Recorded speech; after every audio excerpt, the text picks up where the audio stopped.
You're listening to a Frequency Podcast Network production. Everybody loves a good heist story. Preferably, in the story, nobody gets hurt, the amount stolen is way up in the millions, and it's comprised of like gold or jewels or other fancy things, and the victim is some big, faceless corporation. Hey, I don't make the rules.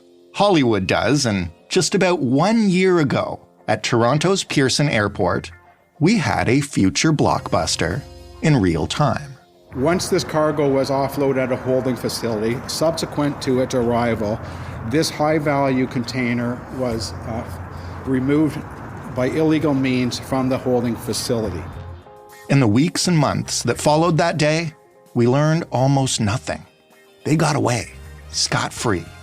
Where was the gold? What were the police doing? How did they pull it off? And then, out of nowhere, this week, the hammer came down. Arrests have now been made in the single largest gold heist in Canadian history. It all happened here at Pearson Airport. I can tell you that... So, what happened in the great Pearson gold heist? How did police crack the case? Who, as they say, done it? And who does Brad Pitt play in the adaptation?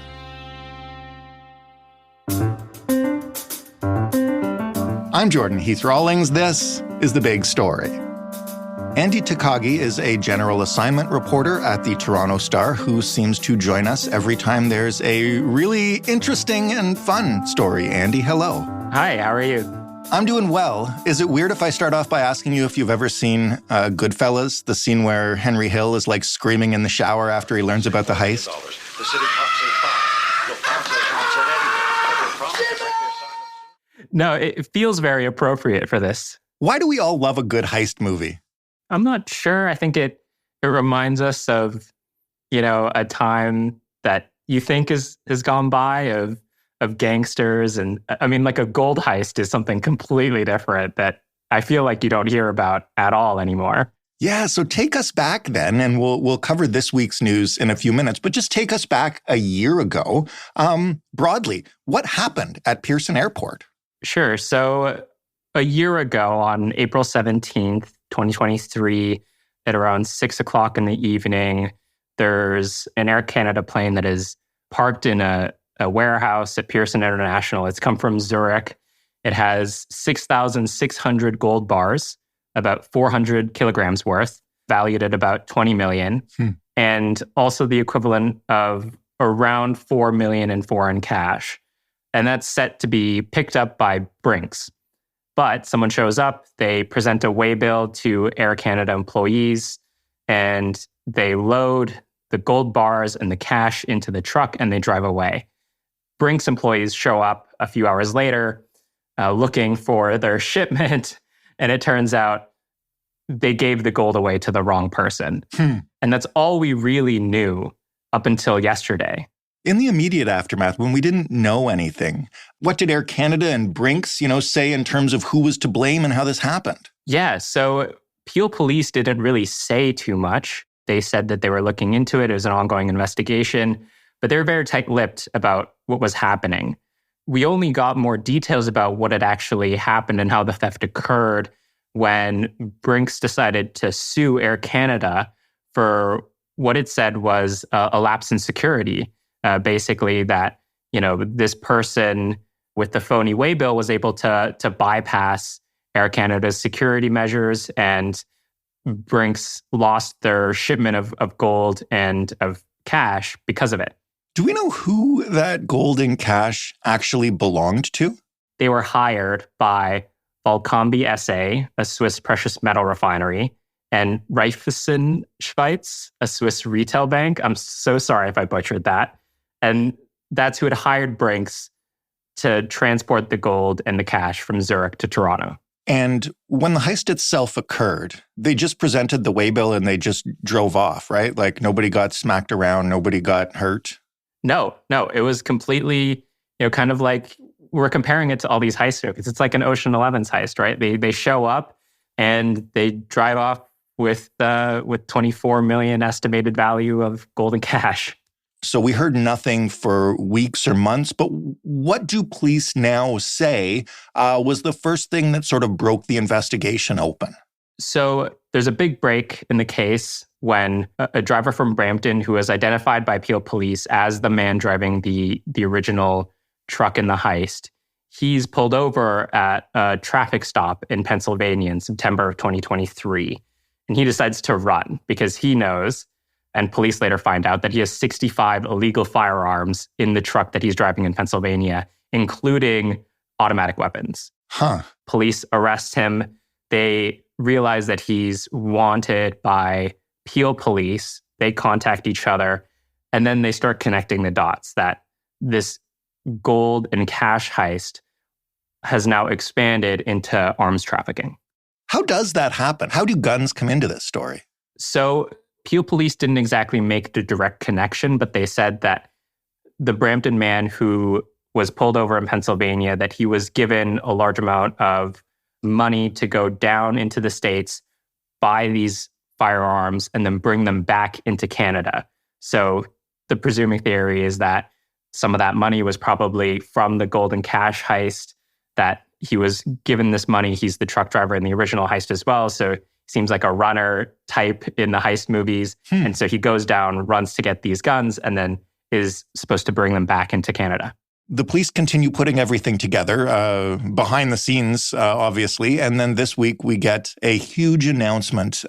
Describe it for us. Where was it? What happened? It's all of these police officers, including representatives from the US ATF.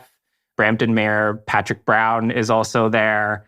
And they're all standing in front of this massive white truck, the truck that was used in the robbery. And it's on the anniversary of the 1-year anniversary of the gold heist. And they announced that they've arrested 6 people, including the Brampton man who's in custody in the US. They've 3 Canada-wide arrest warrants out for other people involved in the heist, and that 2 people involved of the 9 who are either facing charges or have been charged were Air Canada employees. So this was an inside job. Essentially, yes. One was a former manager who quit his post before he was arrested, and then another one was actually still employed by Air Canada. Both worked in the airline's cargo division, and the man who was working for Air Canada has now been suspended. Do we know what their roles were or any more about exactly what happened on that day? No, not specifically about what their roles are. We know one man who was arrested owns a jewelry store in Toronto. We also know that some of the gold that was recovered was fashioned into gold bracelets, and that the police also recovered molds and smelting material. So it sounds like they melted down a lot of this gold and transported it or sold it off.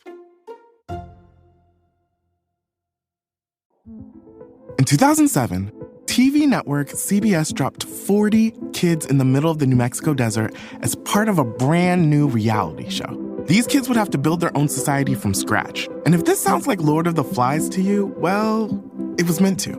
We were on this mission together, and we were going to prove to the world that we could make a better society than adults could. I'm Josh Gwynn, and I want to know what this wild TV experiment was really about. Split Screen, Kid Nation, a 6-part podcast from CBC. Available now. How much of the gold was recovered and how much of it is still out there somewhere? So only about $90,000 worth of the gold was recovered. Oh, wow. Police also said that they recovered $430,000 in Canadian currency, which they think some of which is profit from the gold that they were able to sell. So, if we're assuming that all of that money that they recovered and the gold bracelets, that's just over $500,000, we're still short like $19.5 million worth of gold. And based on the equipment, that would suggest that there's like $19.5 million worth of like gold bracelets that have been floated around and presumably sold off, right? Something like that. It's like gold bracelets, gold statues, maybe someone's nice gold earrings happen to be from the Pearson gold heist.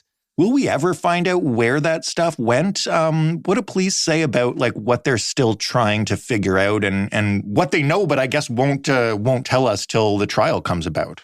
Yeah, so police say that it's still an ongoing investigation, so they couldn't give too many details about what was happening. They actually showed what they said were 2 debt lists, which show how the money was distributed and when the gold was sold, but they redacted all of that information, obviously, because it's still an ongoing investigation. The police do believe that a lot of the gold has either been sold off or, converted in some other way to money. So they're focusing on that aspect of the investigation. Whether or not we'll actually find the gold bars themselves, I think becomes less and less likely every day. What happens now to the lawsuit against Air Canada? What's the status of that? And Brinks is, I guess, seeking all the money for the gold that wasn't recovered from Air Canada? Yeah, so part of the lawsuit is on top of the money that Brinks wanted to recoup from Air Canada for the gold bars and the cash, they were also seeking damages. But Air Canada also filed a statement of defense which said that they denied all the allegations made by Brinks and that the company had not told Air Canada the value of what they were transporting, and they hadn't taken out insurance on the cargo. So they said that at most they would only owe something around $17,000 to Brinks if the lawsuit actually went through and they were owing damages. This is me just like speculating from my armchair here, but if 2 Air Canada employees are among the people arrested for this, it sounds like at least somebody at Air Canada knew the value of that cargo. You would think so, or at least they knew that, this big shipment of something was coming in from Zurich, and you think, oh, Zurich, gold. Oh, Zurich, and it's from a bank that works with a mining company. Exactly. But Air Canada has said that they can't comment any further as the case is before the courts. Brinks actually, in their comment to us, called the heist the Air Canada heist, which is, I thought, pretty funny because I think most in the media have been calling it the Pearson gold heist. And that's how kind of we refer to it colloquially. So, they're clearly a little tilted in how they're viewing this. When might we learn more of the details of exactly how this worked? Would it be when, or if, I guess, those people wanted on warrants or tracked down and charged? Or is this going to wait for a trial, and how long could that take? It could take a long time. We don't really have a timeline. Like I said, there are 3 people who are still out on the lam. There could be more charges coming if investigators manage to track down, a wider network of people involved in the heist and, who the gold might have been sold to, if there were other connections to arms trafficking that haven't been identified. So there's a lot of kind of loose threads here, but I think Peel Police and U.S. authorities maybe wanted to get this information out there on the 1-year anniversary of the heist. I love that you use the phrase "on the lam." It's perfect for this conversation. It seems appropriate. It's a funny story actually, because I was working from the office covering this, but my colleague Peter Edwards, who covers a lot of crime and is a great reporter, he was at the press conference, and there was kind of like a breakdown in email yesterday. A lot of people were having trouble sending and receiving mail, and he was trying to send me his copy for me to update the story, and he couldn't. And so we had to get on the phone, and he had to dictate his story to me, which felt very of a certain time of gold heists and robberies and things like that. I used to have to do that as a reporter, so you just now made me feel terrifically old. I'm so sorry. Last question, because we've been having fun with this, and we've been saying, this is going to be a heist movie, or et cetera, et cetera. But I was reading a lot of the coverage out of the press conference yesterday, and the police are saying this too. It's not just us making fun. People are talking about, oh yeah, this will be on Netflix. Yeah, they were joking that this could be a Netflix show. They made references to Ocean's 11 and CSI. I'm sure at some point this will be made into a Law & Order Toronto episode. Oh yeah. It's the largest gold heist in Canada. No one was harmed. It's just this guy pulled up his truck and bluffed his way into tricking employees to load up $24 million worth of golden cash into his truck and drove away. It's a crazy, crazy story. and drove away and melted it down into bracelets and sold it on the black market Exactly. until somebody was caught with guns in their truck. It's insane. And it's just sounded like officers in Pennsylvania were just kind of lucky to have come across this truck. Apparently he made some sort of traffic violation, and that's what led to his traffic stop. It wasn't that they were trying to find his truck or that they were on the lookout for him as a driver in Pennsylvania. They just happened to stop the right guy. Oh man, we'll find out the rest of it, I'm sure, before it's all said and done and talk again. But in the meantime, Andy, this is a perfect conversation for a Friday after a week that's been all about like budgets and the housing crisis and everything. Thanks again for doing this. Thank you so much for having me. Andy Takagi, general assignment reporter with the Toronto Star. That was the big story, and like I said, after a week of talking about budgets and the housing crisis, gosh, that was a relief. I'm going to go spend my weekend rewatching Goodfellas and Ocean's 11 and all that. I hope you do too. If you have a suggestion or a comment about this show or any other episode of The Big Story, you can send it to us in email. The address is hello@thebigstorypodcast.ca. Or you can tell it to us over the phone by calling 416-935-5935 and leaving a voicemail. Joe Fish is the lead producer of The Big Story. Robin Simon is also a producer on this show. Chloe Kim is our editorial assistant. Stephanie Phillips is our showrunner. Diana Kay is our manager of business development. Mary Jubrin is our digital editor. Sound design this week was handled by Robin Edgar, Ryan Clark, and Christian Prohome. I am your host and your executive producer, Jordan Heath Rawlings, telling you to have a great weekend. And just wait, on Monday we drop the first episode of Pay Dirt, the inside story of the Greenbelt scandal. We'll talk then.